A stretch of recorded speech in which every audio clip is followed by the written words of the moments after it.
The political landscape of Great Britain has changed dramatically. Reform has taken over. They have basically destroyed the two-party setup. The funniest part about all this, man, have you seen Nigel Farage's face? Have you seen it?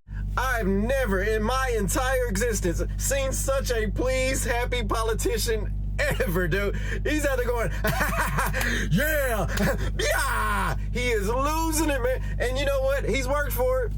Whether you agree with him or not, I'm just saying this guy's put in a lot of work. And really, a lot of the stuff he's doing is based on people's complaints and issues. Sounds familiar, don't it? Wasn't there another Donald? You know what I'm talking about, yeah. You can now safely say they are the new opposition party. Man, but we all saw this coming. Can you really tell the difference between Tories and Labour anymore? Really can't. We'll see where this leads for reform. Because quite often these parties start off with good intentions. You know what they say though? The road to hell is paved with good intentions.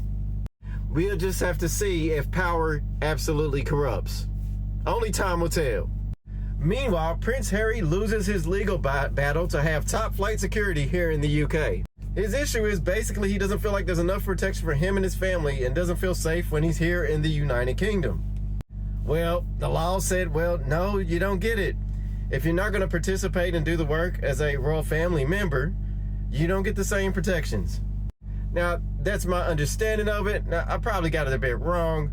But the idea, as it looks to me, is he wants all the benefits of being a royal, but doesn't want to do any of the downside, like the i.e. work and the uncomfortable parts to get those benefits.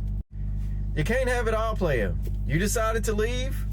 You decided to marry Meghan. Everything you decided, you decide. Life is about choices and trade-offs.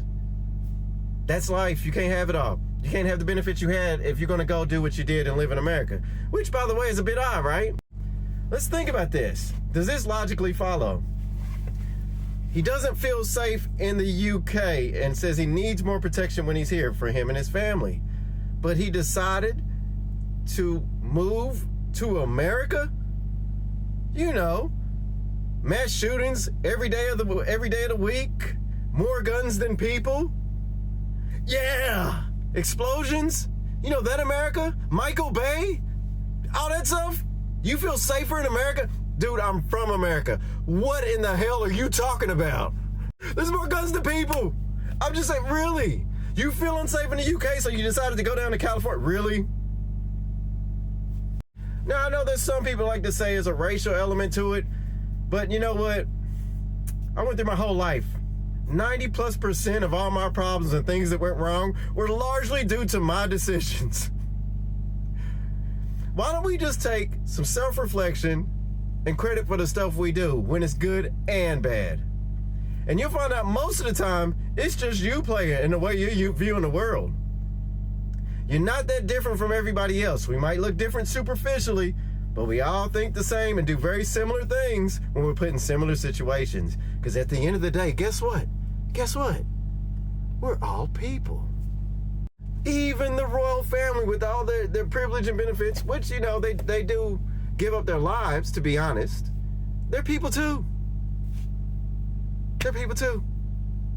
They still got to sit down and, you know, like, they still got to chew their food before they swallow.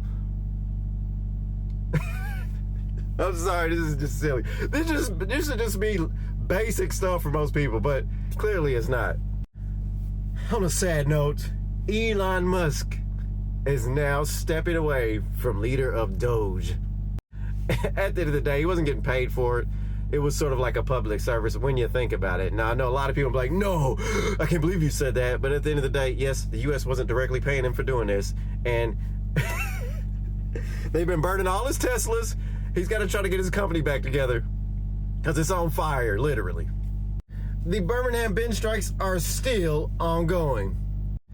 And now people are hurting about the fly tipping. So much so, there's a gentleman on the news saying, we need to change the name. Let's stop calling it fly tipping. We just need to give people more options to throw their stuff away. Let me tell you something. I drive all up and down this country. And you can have all the bins, all the people policing it, all the options to throw your stuff away. But there's places I go where specifically states no fly tipping.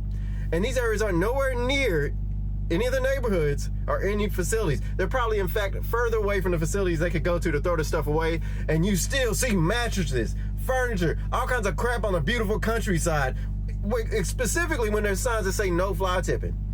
Now, you can give people all the options you want to not fly tip, but they're gonna fly tip, unfortunately. Just one of those things. I get the logic. You get more options, but there's always going to be 1 to 5% of us that are going to always just not listen and just do crazy, ridiculous things. That's the nature of man. Anyway, y'all take care. Have a blessed day. See you on the next one.